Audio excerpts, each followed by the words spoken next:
Haleluya,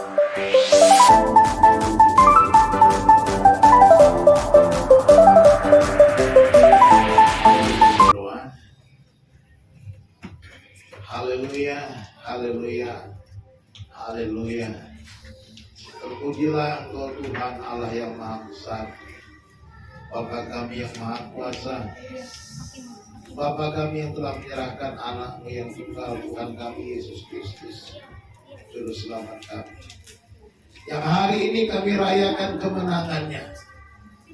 Hari ini kami rayakan kebangkitannya, yang juga menjadikan kebangkitan bagi kami ya Tuhan, yang percaya kepada-Mu. Segala pengorbanan yang Kau berikan kepada kami, tak sanggup dan tak dapat kami balas.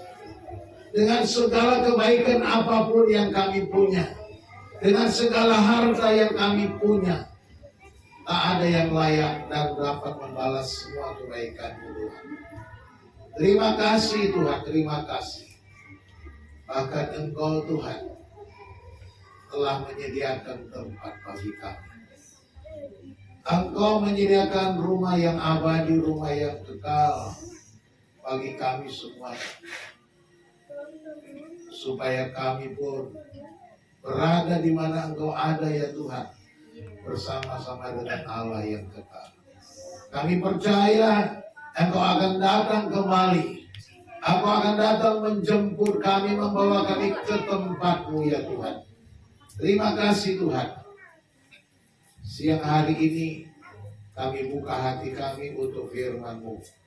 Berbicaralah kepada kami ya Tuhan, sehingga ibadah Paskah ini membawa kehidupan yang menyenangkan, kehidupan yang memperbaharui bagi kami di dalam setiap hidup kami selanjutnya ya Tuhan.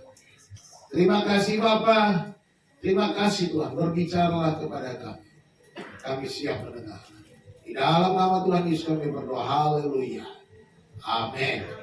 Silakan duduk. Selamat pagi, Shalom. Selamat Paskah bagi kita semua.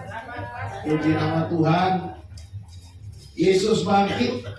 Ada hari esok. Amin. Yesus bangkit.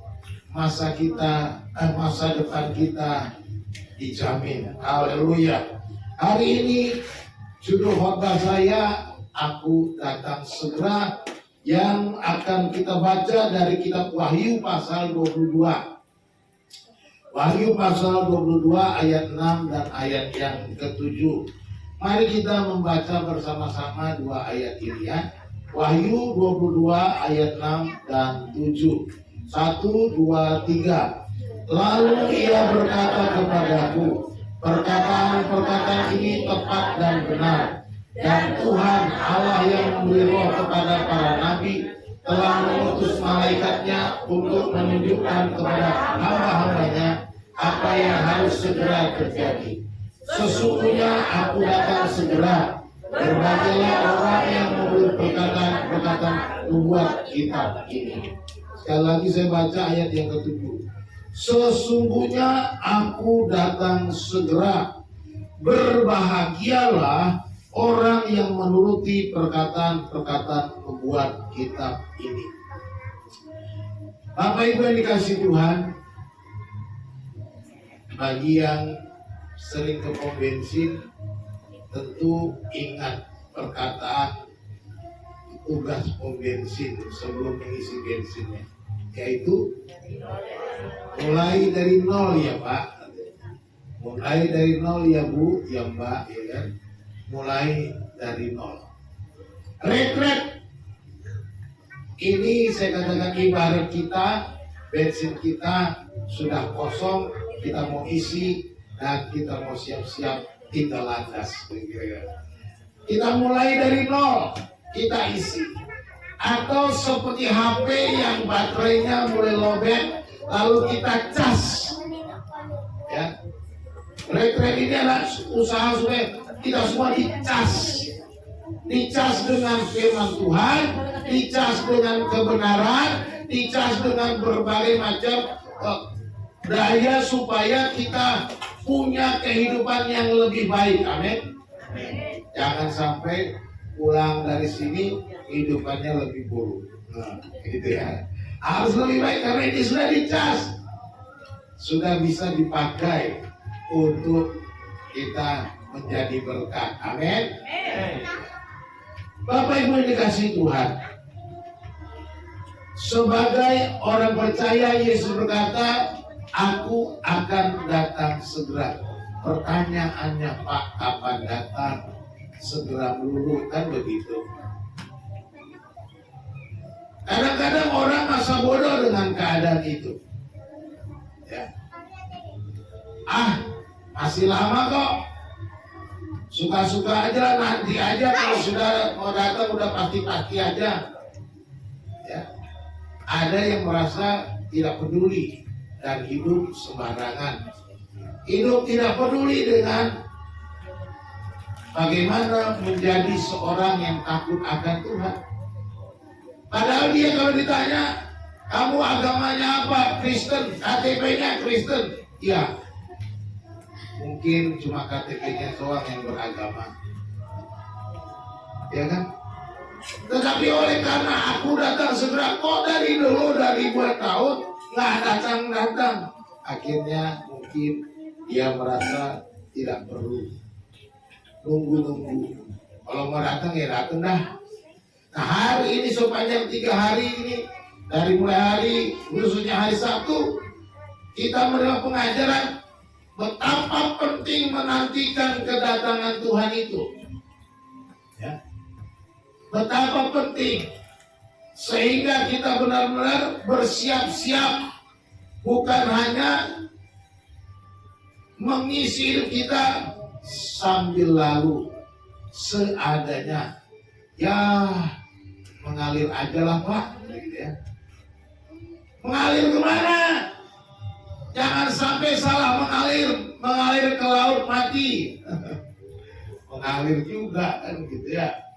Nah, saudara-saudara, kita harus hidup benar seolah-olah Tuhan sesaat lagi datang. Ya. Jadi kita harus benar-benar mengadakan satu perubahan dalam hidup kita, mulai dari nol. Kalau kemarin kita sudah tidak peduli, sekarang saya mulai peduli. Mulai dari nol ini, saya mau mengubah hidup saya. Saya mau hidup seolah-olah Tuhan sebentar lagi datang. Karena dia bilang, dia datang seperti pencuri, bukan sebagai pencuri. Ya. Perhatikanlah firman Tuhan dalam 2 Petrus pasal 3 ayat 9 bahwa Tuhan tidak lalai. Dikatakan Tuhan tidak lalai menepati janjinya. Dia sudah katakan aku akan datang, aku akan segera datang. Dia tidak lalai menepati janjinya. Sekalipun ada orang yang menganggapnya sebagai kelalaian, tetapi ia sabar terhadap kamu. Karena ia menghendaki supaya jangan ada yang binasa, melainkan supaya semua orang bertobat. Tuhan memberikan waktu, Tuhan menyatakan kemurahannya, Tuhan menyatakan kasih-Nya supaya semua orang bertobat. Sekalipun tidak semua mau bertobat, tapi maunya Tuhan semua bertobat. Maunya Tuhan semua manusia itu masuk ke surga. Makanya dia bayar lunas untuk semua orang, bukan untuk orang Kristen saja, untuk semua orang. Tapi harus percaya. Ya, dia tidak lalai. Jadi kalau kita sampai kepada tahun 2025 ini, itu kemurahan Tuhan untuk keluarga kita, untuk saudara-saudara kita, untuk orang-orang dosa yang belum percaya, untuk mereka yang kurang dirindukan Tuhan supaya mereka bertobat dan percaya kepadanya. Jadi jangan membenci orang di luar sana, mengasihi mereka, karena Tuhan juga mengasihi mereka. Amin. Tuhan juga mau supaya mereka masuk surga. Bukan cuma Pak Kardi, bukan cuma si Putra, Bukan cuma Pak Dohar. Nama Pak Dohar paling top sepanjang minggu ini. Soalnya dia ketua, harus diangkat supaya lebih mantap. Ya, Tuhan tidak lalai. Amin. Tapi karena kemurahannya, dia memberi waktu, dia beri kesempatan supaya semakin banyak orang bertobat. Apakah yang kita lakukan? Apakah yang akan kita lakukan? Ini yang harus kita ingat. Makanya kita mulai dari nol. Pulang dari sini saya mau ngapain? Apakah saya biasa-biasa saja? Pulang dari sini, ya sudah Pak, sibuk lagi Pak. Repot dengan kerjaan, repot dengan ini dan itu, repot dengan keluarga. Oke, tapi ingat, serepot-repotnya kita, sesibuk-sibuknya kita dipanggil supaya menjadi berkat. Katakan amin. Katakan sama-sama dengan saya. Aku dipanggil oleh Tuhan. Supaya menjadi berkat. Amin. Jadi jangan cuma supaya diberkati ya. Kalau diberkati mah udah pasti. Pokoknya yakin aja. Jadi anak Tuhan itu pasti diberkati.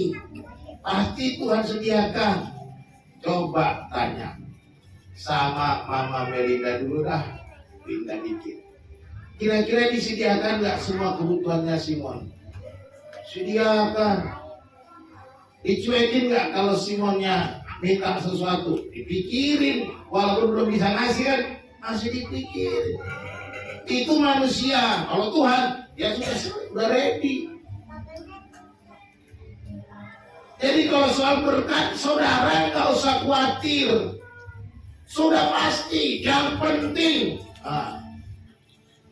kita tetap taat dan setia. Cobalah. Jujur aja bapak-bapak, ibu-ibu. Kalau anaknya baik-baik, kita langsung murah hati nggak ngasih apa-apa. Betul nggak? Itu kan udah tuh. Wah anaknya baik. Apa aja, wah disayang banget karena baik. Gitu ya. Itu manusia begitu. Apalagi Tuhan. Anak-anak yang setia harus diberkati. Jadi kita menantikan kedatangan Tuhan dengan tekun dan setia, itu menjadi penting. Ya. Ini yang harus kita lakukan. Jadi menjadi berkat. Jangan cuma mikir berkatnya buat kita, diberkati. Nggak usah. Saya udah bilang, kalau kita pergi cari Tuhan, ibadah ke gereja, persekutuan, bukan cari berkat, tapi cari Tuhan, karena Tuhan sumber berkat. Iya.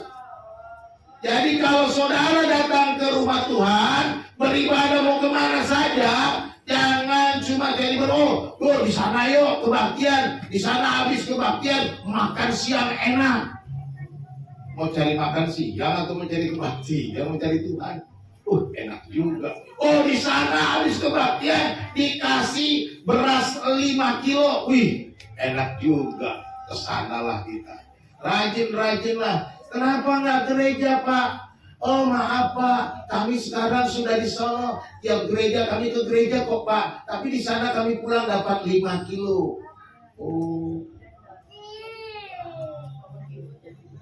Itu orang yang tak punya iman.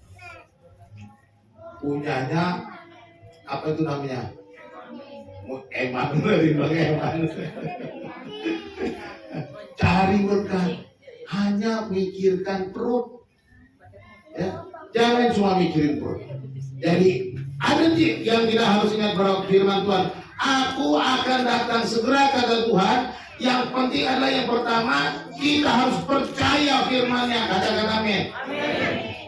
Di dalam ayat itu dikatakan, lalu ia berkata kepadaku, perkataan ini tepat dan benar, dan Tuhan Allah yang memberikan roh kepada para nabi telah mengutus malaikatnya untuk menunjukkan kepada hamba-hambanya apa yang harus segera terjadi. Katakan, perkataan ini tepat dan benar.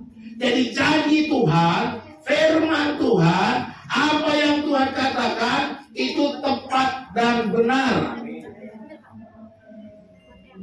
Tidak usah ragu kalau Yesus bilang, aku akan segera datang. Tidak usah ragu, percaya. Waktunya Tuhan beda dengan waktunya kita. Kan gitu. 1 hari bagi Tuhan, 1000 hari bagi 1000 tahun bagi kita. Kan gitu kan? Jadi nggak usah ngitung-ngitung pakai tahun kita.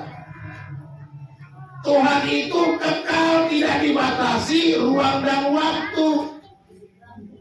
Kekal artinya dia hidup dalam masa lalu dan masa depan sampai masa depan, tidak dibatasi. Dia tahu semuanya sudah terjadi. Semua yang saya gambarkan kemarin, capnya itu ya sampai kekekalan, di hati Tuhan, di pikiran Tuhan, semua itu sudah terjadi. Yesus sudah datang buat dia karena kekal, tidak dibatasi waktu gitu.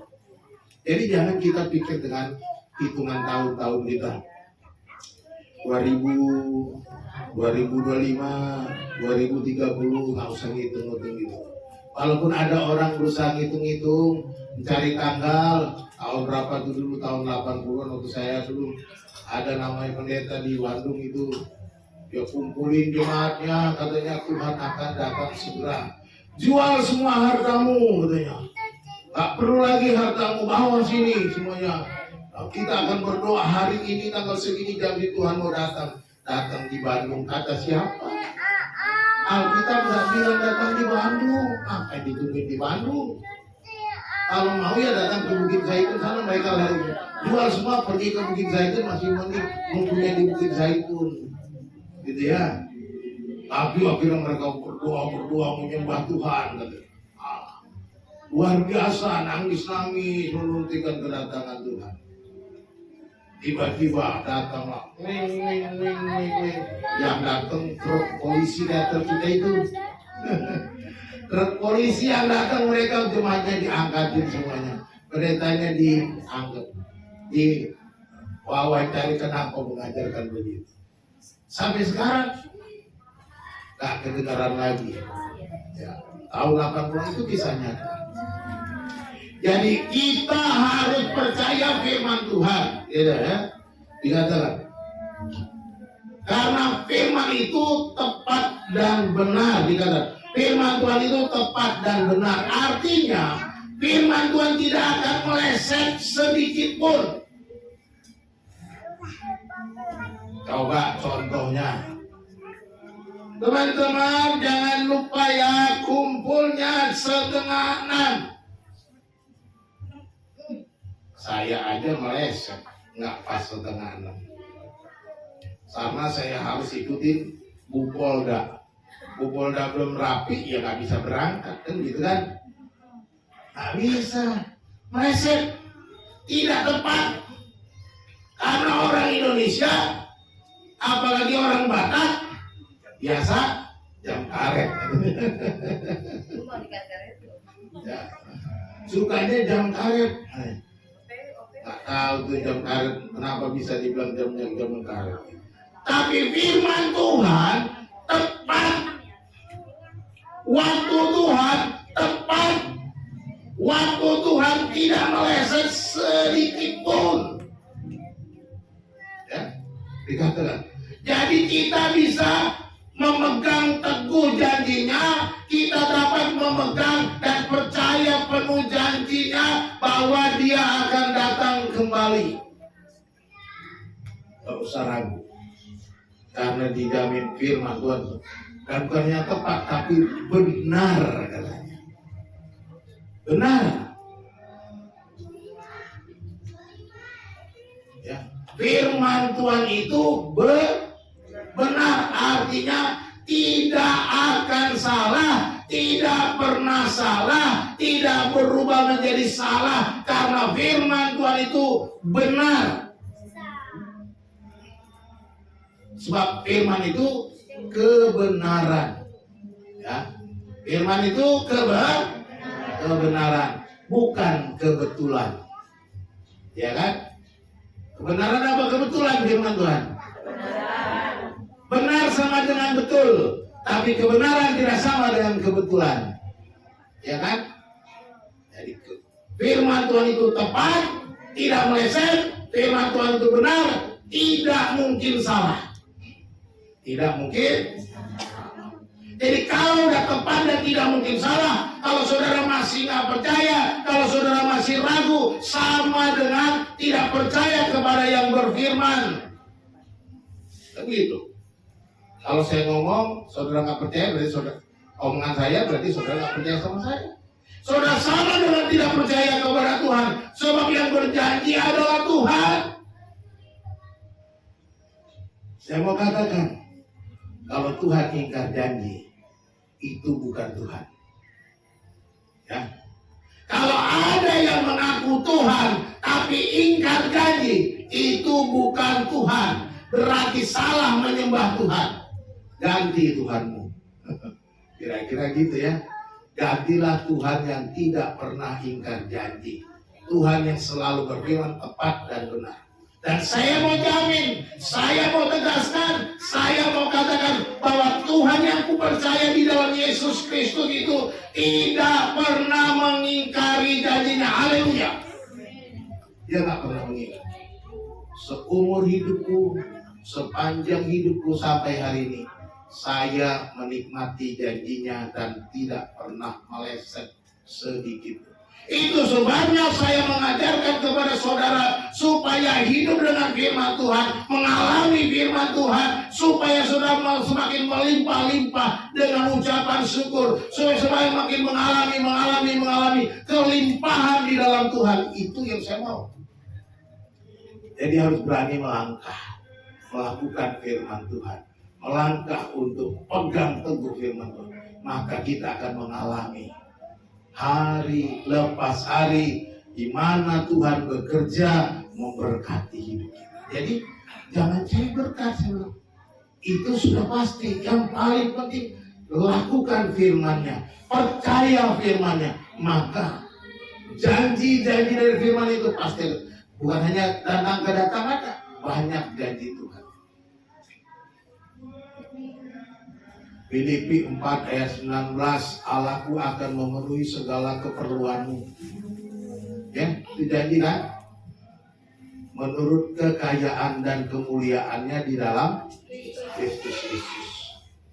Itu janji. Yesus janji, cari dahulu kerajaan Allah dan kebenarannya, maka semuanya itu akan ditambahkan. Itu janji. Berilah maka engkau akan diberi. Orang yang menabur sedikit menuai, orang yang menabur banyak menuai. Makanya saya selalu kasih paling banyak, karena saya tahu saya akan dapat lebih banyak lagi. Jadi mari kita lomba paling banyak. Kalau ngasihnya dikit, nanti saudara berkatnya dikit. Ya. Jangan dibiasakan takut memberi. Ini janji Tuhan. Jadi kita pegang bahwa firman-Nya itu tepat. Kita percaya firman Tuhan. Sambil kita menanti kedatangan Tuhan, kita harus hidup dengan firman Tuhan. Supaya apa? Supaya kita mengalami berkat Tuhan. Supaya kita dinyatakan tetap setia sampai Dia datang yang kedua kali. Kita disambut dengan sukacita. Haleluya. Firman Tuhan disampaikan dengan perantaran Roh kepada para nabi. Bukan yang tepat dan benar, tapi ini firman para nabi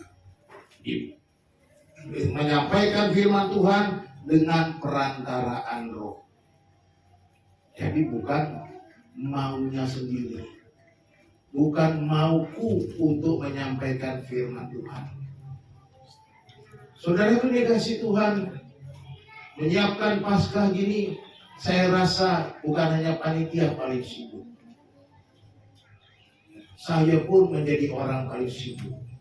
Karena memikirkan apa yang harus kusampaikan. Bergumul, berdoa, memikir. Saya kadang di jalan pun dapat inspirasi. Saya ingat, oh saya mau buat ini. Saya catat dan saya catat. Khotbahnya apa, hari Jumat apa, hari Minggu apa, seminarnya apa. Saya siapkan dengan begitu, belajar banyak. Saya tahu itu masih kurang, masih banyak yang Tapi saya tidak mau sampai mengajar yang salah. Saya juga berusaha. Dan itu diperlukan pimpinan Roh Kudus. Tanpa Roh Kudus, saya mah nggak ada apa-apanya.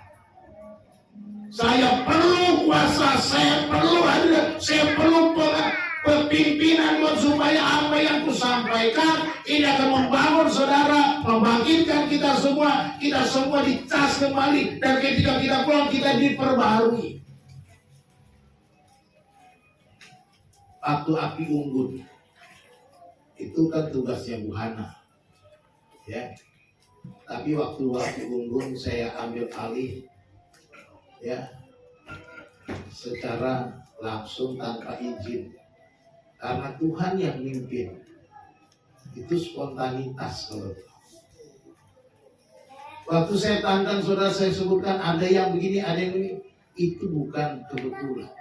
Ketika kita menyanyikan lagu, tiba-tiba jelas sekali ada yang begini doakan, ada yang begini doakan, ada yang ini doakan.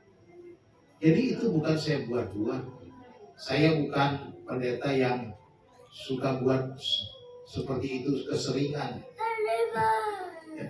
Tapi saya mau supaya masing-masing pulang Tuhan bicara secara pribadi. Tuhan mengubahkan kita secara pribadi. Roh firman Tuhan yang sudah kita dicatat di dalam Alkitab kita itu disampaikan para nabi dengan perantaraan Roh. Artinya firman Tuhan itu dijamin karena di kanan tempat dan benar karena perantaraan. Jadi kita tidak perlu ragu sedikit pun akan kedatangan Tuhan. Kita tidak perlu ragu Yesus akan datang. Firman Tuhan menyatakan apa yang harus terjadi dikatakan. Firman Tuhan kita, kalau kita baca kitab Wahyu di awal bahwa kitab Wahyu apa yang sudah terjadi, sedang terjadi, dan yang akan terjadi, itu yang disampaikan dalam kitab Wahyu. Kita bicara kemarin dalam cat itu mulai dari masa perjanjian lama, dari penciptaan sampai kepada kekekalan yang sudah terjadi, yang sedang terjadi, dan yang akan terjadi. Itu ringkasan Alkitab kita. Jadi Ayub 42 ayat 2, aku tahu bahwa engkau sanggup melakukan segala sesuatu dan tidak ada rencanamu yang gagal. Haleluya. Sekalipun Ayub mengalami kesulitan, mengalami penderitaan, mengalami kesedihan, mengalami duka cita, dia berkata, tidak ada rencanamu yang gagal. Apapun yang saudara alami, sekalipun itu kesulitan, masalah, sakit, penyakit, penderitaan, masalah finansial, ekonomi saudara, percaya tidak ada rencana Allah yang gagal. Saya pasti diberkati, dalam kekurangan pun pasti akan dipelihara, akan diberkati. Itu harus dia pegang. Sebab tidak ada rencana Allah yang gagal. Kita harus hidup sama seperti model Ayub begini. Ya, aku tahu bahwa tidak ada rencanamu yang gagal. Engkau sanggup melakukan segala sesuatu. Inilah orang yang beriman itu. Orang yang percaya penuh akan firman Tuhan, percaya janji-janji Tuhan. Tidak ada rencana Tuhan yang gagal. Walaupun kita hadapi kesulitan, ya, jangan berpikir kesulitan itu masalah atau problema besar seolah-olah Tuhan tidak sayang. Bukan.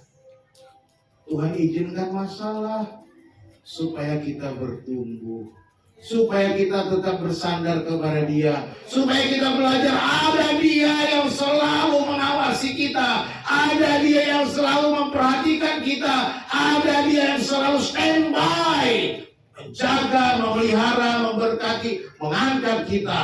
Amin. Jadi masalah itu penting juga buat kita. Disakiti teman kita, ditipu dalam usaha kita. Tuhan izinkan supaya kita mengandalkan Tuhan sepenuhnya.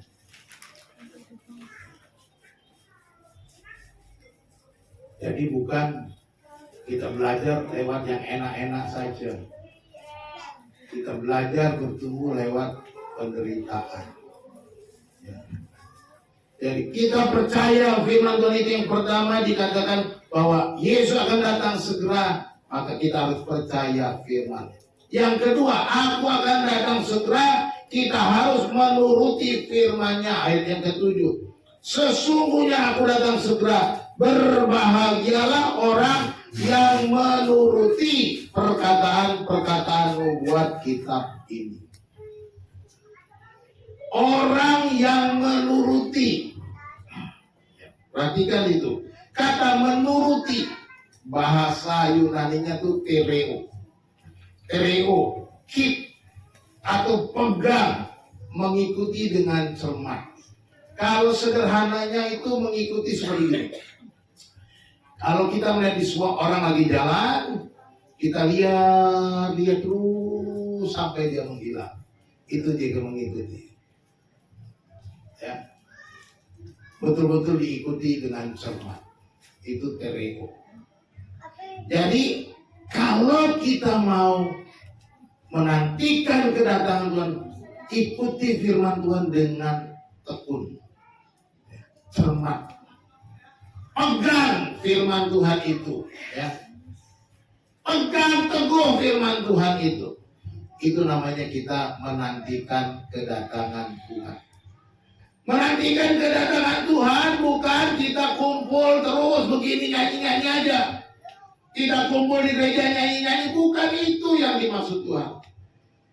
Menantikan kedatangan Tuhan bukan, oh Pak, tadi aku habis retret, kata Pak Pendeta, harus kita nantikan kedatangan. Lalu saya pulang dari sini masuk kamar, di dalam kamar berdoa, nyanyi, dipanggil mamanya. Kamu nggak kerja? Aduh Pak, maaf, kata Pendeta, kita harus menantikan kedatangan Tuhan. Bukan itu, saya nggak ngajarin itu. Jangan sampai kita lupa bekerja, katanya menantikan Tuhan, jadi pakai alasan menantikan Tuhan.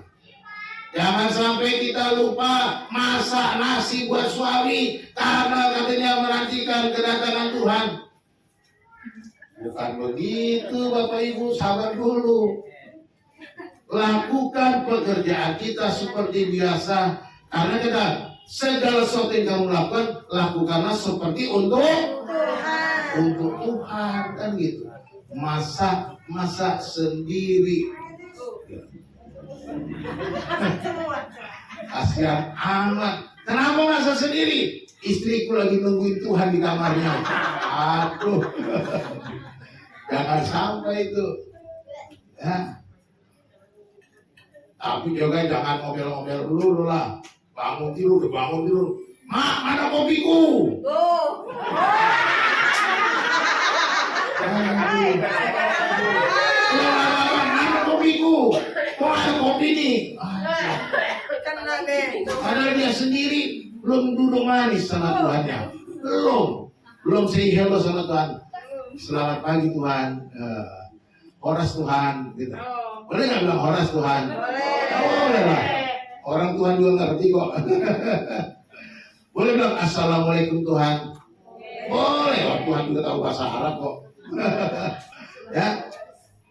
Jangan kita lupa yang utama. Boleh sih menantikan Tuhan, tapi aktivitas kita tiap hari itu tandanya kita menantikan Tuhan. Jangan sampai aktivitas kita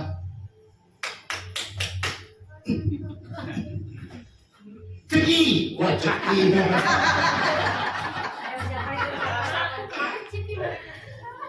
Mana bapaknya si Butet? Kok nggak datang ke gereja? Ngantuk dia Pak. Kenapa? Habis belajar tadi malam, main jahat terus. Kalau orang Batak main jahat itu bacanya baca kartu maksudnya. Begadang semalam sampai pagi, lupa sama Tuhan. Nah, itu namanya tidak menantikan Tuhan. Ya, jangan sampai kita lakukan yang keliru, yang salah. Orang yang menantikan Tuhan tetap bekerja dengan baik, dengan giat, dengan setia, melakukan menjadi berkat bagi keluarganya, bagi istri, bagi suami, bagi anak, bagi orang tua. Lakukan yang sekolah anaknya rajin belajar, dapat prestasi yang baik. Itu namanya dia menantikan Tuhan. Ngapain gue belajar? Ntar juga Tuhan datang udah masuk surga, nggak dipakai ilmu gue. Bukan begitu, Bu. Bukan begitu, Neng. Ya, waktu Tuhan kita nggak tahu, makanya kita belajar giat. Nanti kalau tuh kamu ketinggalan, kamu nggak bisa apa-apa, gigit jari. Gitu. Makanya kita yang sekolah belajar giat. Orang tua pun giat juga bekerja supaya bisa bayar uang sekolah anaknya. Makanya orang Batak itu marhoi hoi pia laura tudorok tuturuan. Padahal nggak pernah dia tudorok tuturuan.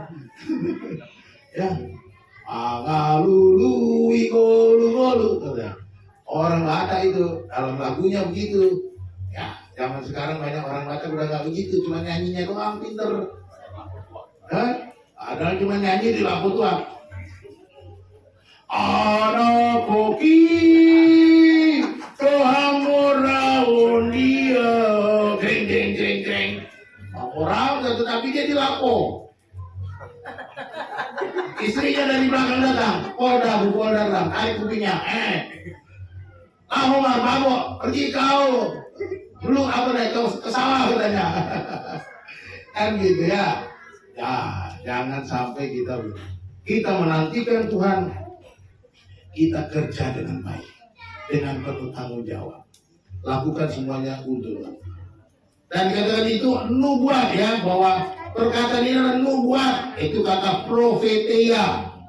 Dikatakan ini adalah peristiwa yang akan datang yang disampaikan oleh Nabi. Jadi kalau dalam ayat itu ya, berbagai orang yang menulis perkataan nubuat kitab ini. Jadi kitab ini si Yohanes menulis kitab Wahyu berisi tentang apa yang akan datang. Mungkin belum ditayangkan ya. Apa yang akan datang ya. Lanjut lihat itu gak usah nih. Yang tadi aja halan slide berikutnya. Ya, profetia itu. Jadi itu adalah sesuatu yang satu lagi. Peristiwa yang akan datang itu disampaikan, itu namanya profetia. Ya, kalau dalam bahasa Inggris nabi itu prophet. Ya, kalau dalam bahasa Yunani prophetes. Prophetes itu nama bahasa Yunani ya. Dalam bahasa Indonesia nabi itu kita serap dari bahasa Arab. Makanya nabi nubuat. Bukan nubuat ya, bukan nubuat, tapi nubuat. Nubuat. Lain kalau nubuat atau buat ya lain lagi. Ini nubuat, nabi itu dalam bahasa Indonesia. Jadi ini adalah peristiwa yang akan terjadi. Ini berarti dan ini sudah pasti ya. Ini sesuatu yang pasti yang akan terjadi karena ini nubuat dari nabi. Nabi adalah penyambung lidahnya Tuhan. Amin. Jadi apa yang Tuhan mau terjadi disampaikan oleh Nabi, itu disebut nubuat. Dan nubuat ini pasti akan terjadi di masa depan. Ya. Nubuat itu pasti akan terjadi. Jadi kita tidak perlu ragu lagi tentang kedatangan Tuhan. Sebab ini pasti akan terjadi. Jadi kalau berbicara nubuat, berbicara tentang pesan Nabi, itu sudah pasti. Beda dengan pendeta-pendeta. Kalau kayak saya ngomong itu bukan nubuat. Hanya kalau kecuali saya kutip ayat firman Tuhan baru nubuat. Kalau saya bilang, waduh Har, besok kamu akan ketemu seorang perempuan cantik dan dia akan memberi kamu sebongkah emas. Misalnya itu, bukan yang lain-lain. Itu namanya bukan nubuat, itu buat-buat. Ya gitu. Tapi kalau nubuat dari Tuhan itu pasti terjadi. Dan ini sudah dicatat di dalam kitab ini. Jadi nubuat kitab ini merupakan suatu janji, suatu kebenaran yang sudah ditetapkan oleh Allah. Itu nubuat. Ya. Dan ketika nubuat ini dilakukan, dituruti katanya. dipegang, maka ada berkat. Next, ada berkat. Dikatakan berbahagialah, ya. Apa dikatakan? Berbahagialah orang yang menuruti perkataan-perkataan nubuat kitab ini. Ada janji berkat. Jadi nggak usah cari-cari berkat, lakukan aja firman Tuhan, pasti diberkati. Amin. Kata Makarios itu artinya diberkatilah. Bless. Ya. Makarios. Itu juga dipakai oleh Tuhan Yesus dalam khotbahnya, berbahagialah orang yang murah hatinya karena dia akan beroleh kemurahan. Berbahagialah orang yang membawa damai. Digunakan kata Makarios dalam bentuk jamak. Makarioi.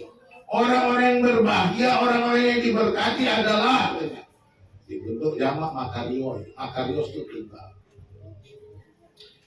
Jadi di sini ada berkat bagi kita yang memegang firman Tuhan, yang menuruti firman Tuhan, yang melakukan firman Tuhan, pasti ada berkat. Cuma itu aja kuncinya.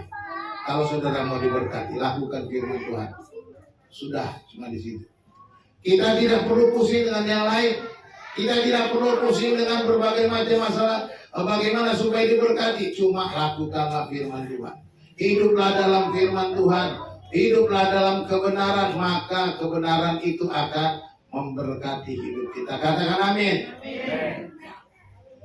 Ini yang Tuhan janjikan. Di dalam janji kedatangannya juga ada berkat. Banyak kita kalau baca, makanya saudara perlu baca kitab Wahyu secara tuntas. Karena orang yang membaca kitab ini diberkati, itu janjinya. Ya. Yang membaca aja diberkati, melakukan apa lagi? Di awal dijanjikan itu membaca kitab. Ditutup pasal 22 ini, melakukan nubuat ini, maka kita diberkati. Jadi percayalah, Yesus pasti datang. Waktunya kapan? Waktunya Tuhan, bukan waktu kita. Waktu Tuhan itu kapan? Waktu Tuhan itu kita nggak bisa duga. Karena Yesus katakan seperti pencuri. Penerapannya. Yang ketiga, penerapan.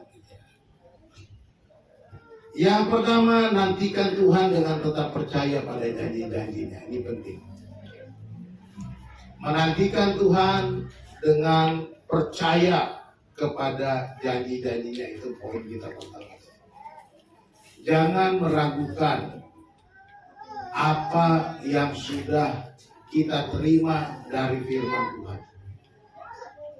Semua itu tepat dan benar dan dikerjakan oleh Roh Kudus. Yang kedua, hiduplah sebagai seorang yang selalu berjaga-jaga menantikan kedatangan Tuhan. Ya. Hiduplah sebagai seorang yang selalu berjaga-jaga. Yesus bercerita tentang 5 gadis bodoh dan 5 gadis bijak. Yang bijak menyiapkan minyaknya sambil menunggu kedatangan mempelai laki-laki. Yang bodoh, yang penting ada lampu nyala, ya sudah cukup. Tetapi ketika mereka menunggu, ngantuklah mereka, tertidur. Tiba-tiba sang mempelai datang. 5 gadis bodoh itu lampunya sudah padam karena kehabisan minyak. Tetapi 5 gadis yang bijaksana ini, karena dia bersiap-siap, berjaga-jaga, dia selalu menyediakan minyaknya. Sehingga ketika pengantin datang, mereka bisa masuk ke dalam pesta bersama sang mempelai. Inilah yang harus kita ingat, kita belajar. Berjaga-jaga. Artinya kita harus hidup dengan kebenaran. Artinya kita harus punya minyaknya apa? Minyaknya itu adalah kebenaran firman Tuhan. Minyaknya itu Roh Kudus sudah pasti kita punya. Tapi kebenaran itu harus kita pegang teguh. Maka dikatakan keep menuruti, pegang, lakukan dengan sesama, lakukan firman Tuhan dengan setia sebagai tanda beriman akan kedatangan Tuhan. Ketiga, ya, lakukan kebenaran firman Tuhan itu dengan setia. Jadi jangan firman Tuhan itu cuma dibaca lewat, atau firman Tuhan cuma didengar masuk telinga kiri, keluar telinga kanan, cuma numpang lewat. Katanya. Tapi firman Tuhan itu harus masuk telinga kiri kanan, ke kepala, simpan di hati. Amin. Jadi jangan cuma mendengar tapi tidak melakukan, kata Yakobus. Orang yang mendengar dan tidak melakukan firman seperti orang yang mengamati dirinya di depan cermin, tapi tidak melakukan apa-apa. Cuma ngelihat ganteng gak benar. Udah bagus belum nih? Alisnya udah belum? Oh, jangan sekarang kan pakai cetakan alisnya. Dipakai dulu, dicetak. Saya lihat anak-anak saya perempuan 3, mamanya perempuan juga. Saya lihat mereka pakai cetak. Enak banget kalian sekarang ini ya. Alis pun dicetak ulang. Jadi sini. Jadi cuma kalau dia cuma melihat doang, dari pasang cetakannya cuma dilihatin doang, ya kan jadi alisnya kan harus dibuat supaya dia. Kita juga begitu, kalau kita cuma melihat doang firman Tuhan, oh iya ya firman Tuhan bilang aku harus begini, aku mulai dari nol lagi lah. Tapi teman ya cuma lihat aja, pulang tapi tidak lakukan. Pulang biasa-biasa saja. Pulang ya seperti kemarin, masih merasa aku masih seperti yang dulu. Nggak ada gunanya kalau kita retreat tapi tidak mau berubah. Nggak ada gunanya kita mendengar firman Tuhan tapi tidak mau melakukan. Kita harus segera jos dengan kebenaran. Amin. Tancap gas dengan kekuatan baru. Bawa jiwa-jiwa, bersaksi kemenangan di dalam Yesus. Nyatakan kebaikan Tuhan, beritakan kasih Tuhan kepada siapa saja. Inilah tujuannya retreat Paskah pada hari ini. Kiranya Tuhan memberkati kita, Tuhan Yesus memberkati kita berdoa. Kami bersyukur kepadamu Tuhan untuk firman-Mu yang berjanji bahwa Engkau akan segera datang kembali. Kami percaya firman-Mu dan ajar kami. Bukan hanya percaya tetapi kami boleh menuruti, melakukan firman Tuhan dengan tekun dan setia. Sebagai tanda bahwa kami menantikan kedatangan-Mu yang kedua kali. Ubah hidup kami Tuhan, bentuk kami Tuhan. Pada pagi hari ini Bapa hamba serahkan umat-Mu, jemaat-Mu GPI segala bangsa yang berkumpul di tempat ini maupun mereka yang tidak bersama kami oleh karena halangan dan rintangan. Tuhan, biarlah Engkau memperbarui komitmen kami. Biarlah Engkau memperbarui kehidupan kami. Biarlah Engkau campur tangan setelah kami pulang dari tempat ini. Kami boleh mengalami berkat-berkat Tuhan. Mengalami firman Tuhan terjadi dalam hidup kami. Janji-janji Tuhan digenapi di dalam hidup kami. Terima kasih Tuhan. Kamu berhenti bicara ya Bapa, biarlah Roh-Mu yang terus berbicara kepada kami. Terpujilah nama Tuhan. Di dalam Yesus Kristus kami berdoa. Haleluya. Semua yang percaya katakan amin. Saya serahkan ke Bapak.